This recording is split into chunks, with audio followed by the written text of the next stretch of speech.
Good morning, dear students. I am Dr. Savita Tidme. I welcome you all in our next lecture of the subject Animal Ecology and Chapter 3 Population.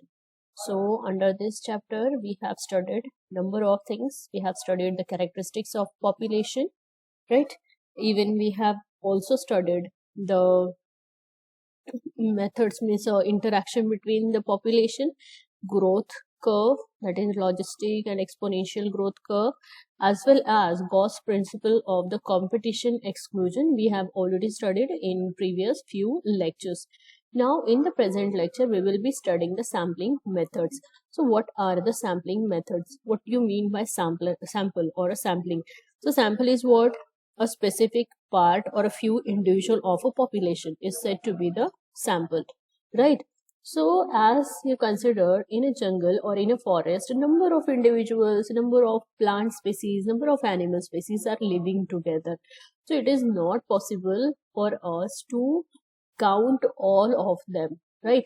It is not possible to count all of them, all the plant or animal species.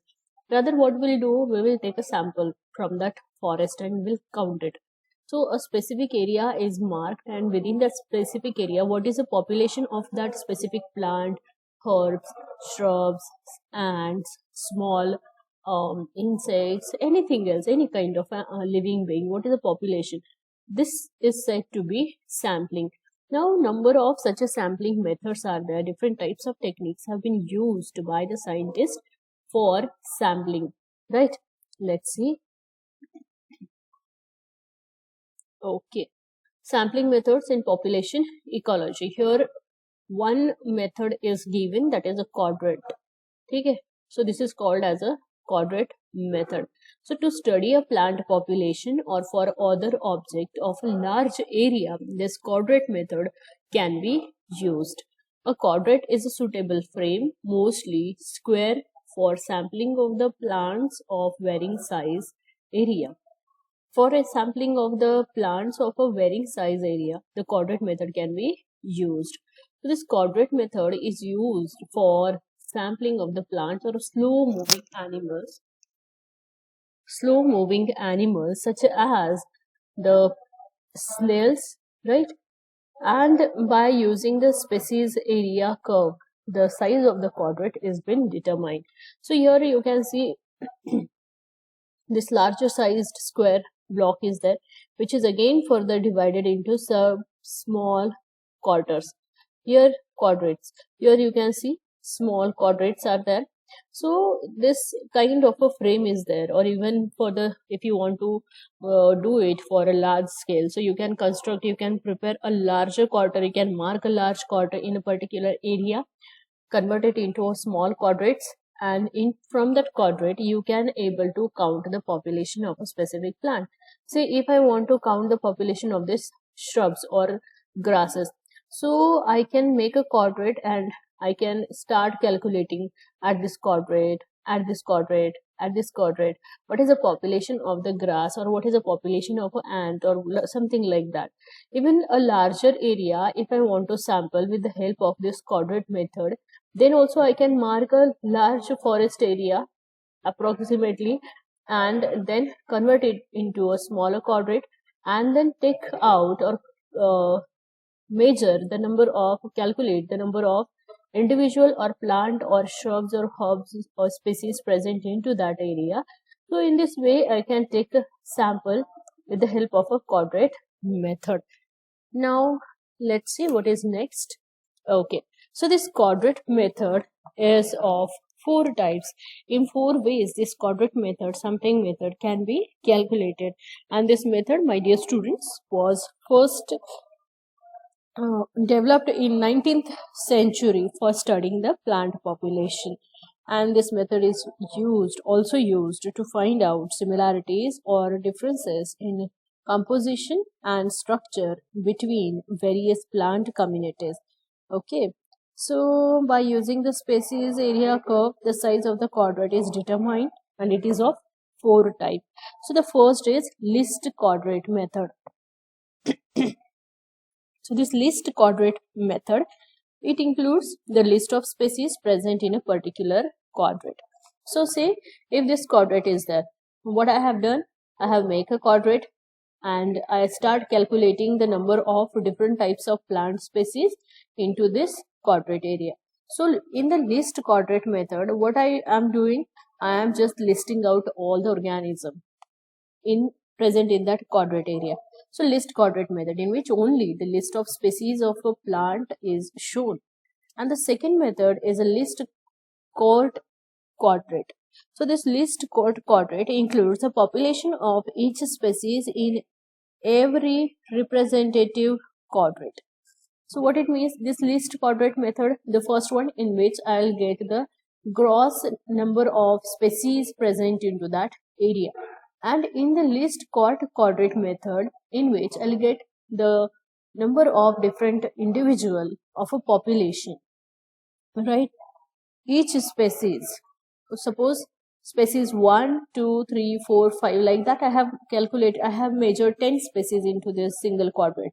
But in the list chord quadrant method, that is in the second method, I'll get how many members of the population or species 1, how many members of the species 2, how many members of species 3. So like that, population means a number of population I will get in the second list chord quadrant method. In the chart quadrant, what is there? Chart quadrant it is a graphical presentation of area covered by the grass or mat or mosses. What is it? Chart quadrant. Chart quadrant that includes a graphical presentation of the area covered by the grass or mat or molasses. It helps to show in change in community in future. So with the help of different coloration used in the chart, like for the for the darker green color, I may use a dark, or you can say for the thick forest or vegetation, I may use a dark green color. For the thin vegetation, I may use a light green color.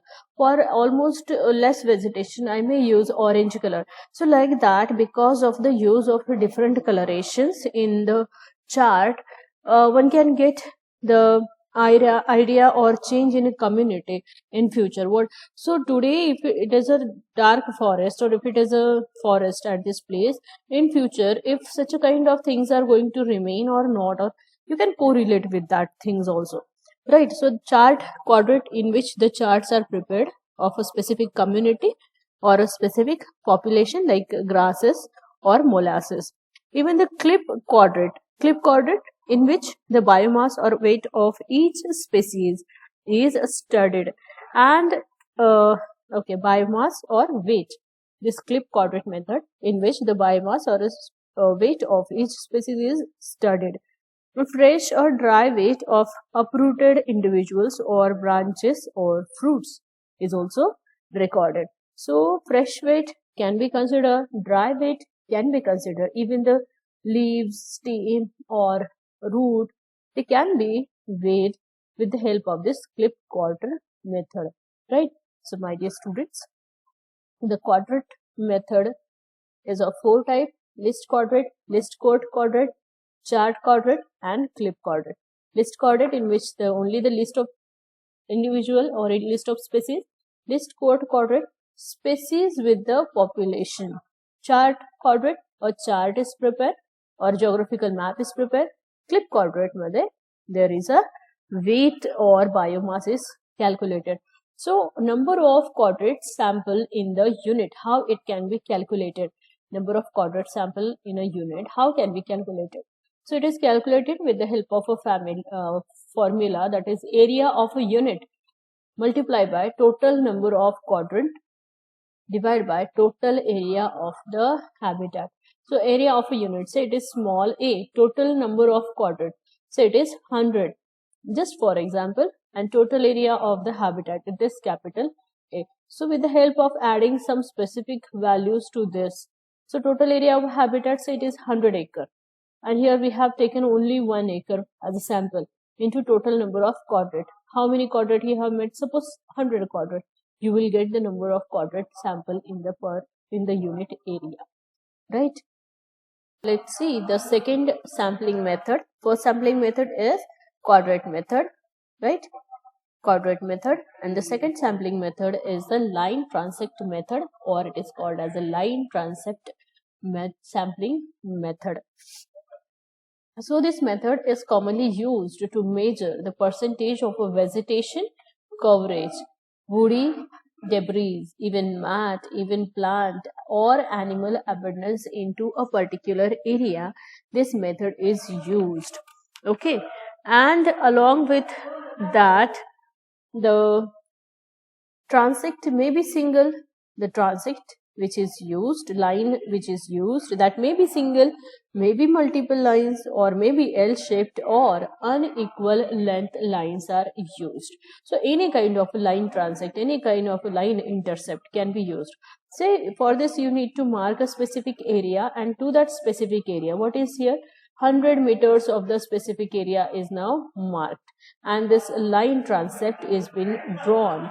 Okay, so this line transect is drawn, and accordingly on the sides of this line transect I will going to calculate the number of species or number of individual of a specific species.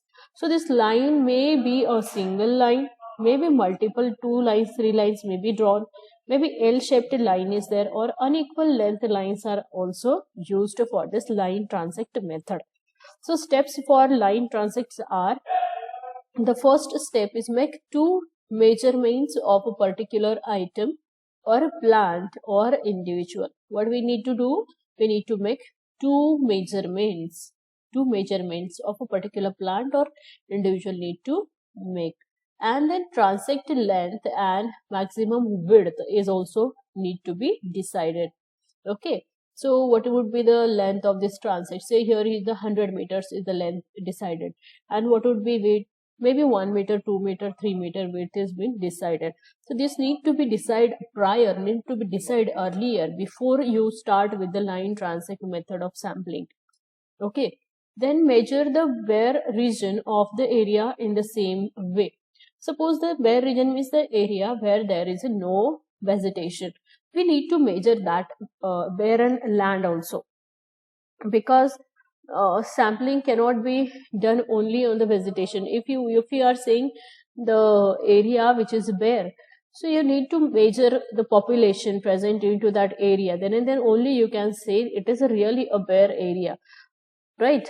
So you need to measure the bare region of the area in the same way. So for that, again, for the bare area, need to draw a line transect, and that line transect, the length of the line transect and width of the line transect, it should be pre-decided, and then count the number of individual present into that line transect area. So then and then only we can say the area is bare or it is a green area, like that, right? Then if there is multiple items of the interest, for example, 2 plants are there in a particular transect, 2 plant species are there, then repeat the step 1 and 2, right? So make 2 measurement of a particular item. You need to repeat the measurement. You need to take the measurement once again, right? As well as you need to also measure about the bare area too. Now the belt transect, another method is the belt transect. All right. So the third method is belt transect.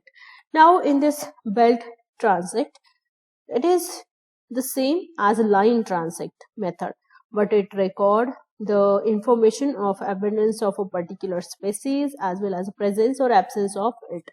So in this case only a thick area has been used, right? It has been used for the measuring the abundance of a particular species as well as presence or absence of that particular species into that belt transect area, right? It is only widening of the line transect sampling method to make a continuous belt. So in this, here in the line transect, a single line is drawn with a specific density or the width.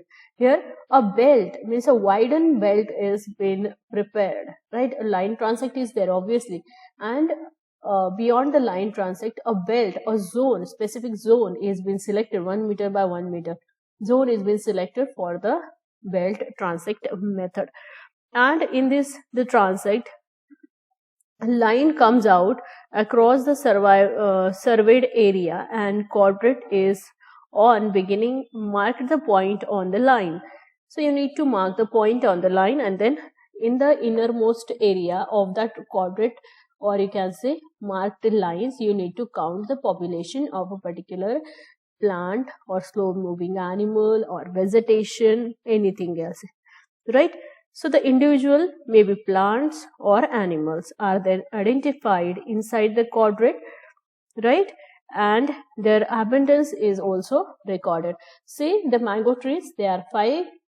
So the bubble trees, they are 4, like that. You need to specify the member, each population, or you can say number of member of each population, you need to specify with the help of this belt transect method. So actually this method is quantitative. You will get the quantitative data of the particular population, whereas line transect method is a qualitative, wherein which you will get the number of individual of it, means different types of individual of that area.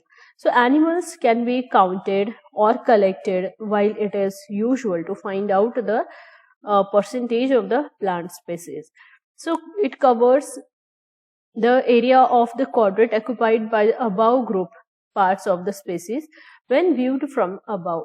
So it will give you the number of individual. If you look from upper side or from the top, you can see actually the total number of individual of a specific species, say tiger, or you may say the squirrel, or maybe the rabbit, any kind of organism. How many number of rabbit, how many number of rodent, how many number of, like that.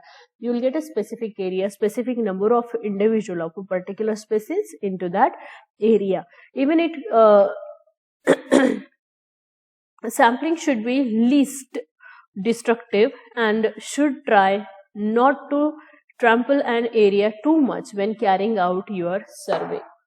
So this is again a basic rule of sampling, in which you should not trouble the living organism present into that area while doing your sampling or doing your survey. You should not disturb their life, you should not destroy them, you should not make them you can say dispersed from their locality. So while doing sampling, any kind of a sampling, maybe quadrant method, maybe belt transect method, or maybe line transect method, you need to maintain the habitat as it is in their natural manner, natural way. So my dear students, we have seen number of things in present lecture as well as in previous few lectures of this chapter, that is population. We have studied number of population characteristics like natality. What do you mean by natality? We have studied the mortality, sex ratio, as well as the growth of the population, like that. Even sampling method, for what purpose sampling is required, to calculate the number of organism, individual present into that specific area. Sampling methods are there.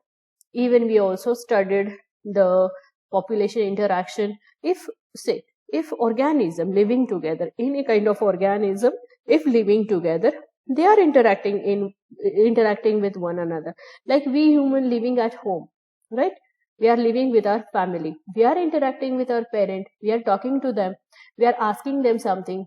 We are providing them something. Rather, they also ask us something. They also give us something. They also support us, right? Even you also interact with your friends, with other member, your neighbors. So interaction, if population is there, interaction is always there. It depends again which kind of interaction it is.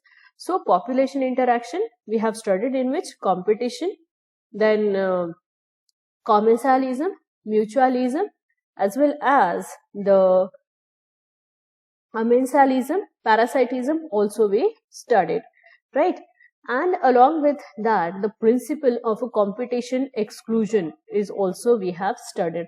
What it means? It means that if a member of a similar species or two different species having the similar requirement of food or shelter, if living together, then it is not possible that both the species will survive together, will grow together, because One which is growing faster, means the rate is more, reproductive rate is more, as well as the number of individual are stronger and more in number. That species will survive as compared to the species whose rate of growth is slow. So the slower one is always eliminated from that area, always eliminated from the competition, and the one who is growing faster is always become dominant. So God said that in a population, the one member who is slow in growth always eliminated from the habitat, always eliminated from the competition, whereas the another one is stronger and fast in growth will always dominate the first weaker one. So this principle is said to be the principle of exclusion, competition exclusion. The weaker one is always removed outside from the competition, right? So my dear students, here I have kept a one diagram in which ecosystem is there, where plants, you can see the termites, kangaroos, then fishes, bacteria, protozoans, number of members, living organisms, they found to be present in harmony. So they are belong to different species, right? Vertebrate, plants, grasses, bushes, fungi, right? Rotting logs, then protozoan, planktons, protozoan, bacteria, protozoan, planktons, they belongs to different classes, right? They are different from each other. This one is also different, this one is also different. So as they belong to different things, different groups, they can exist in a close harmony with one another, right? And they compose a ecosystem for the betterment of life. And if this ecosystem or surrounding is healthy, happy and harmonious, then and then only all of them can live together. If we destroy this ecosystem, if this water is get spoiled, the ecosystem is all the members present in it as well as depend on this water will get die off. So my dear students, it is very important for us not to do the pollution as well as keep our environment neat, clean and healthy. With this, we have completed chapter 3, that is population.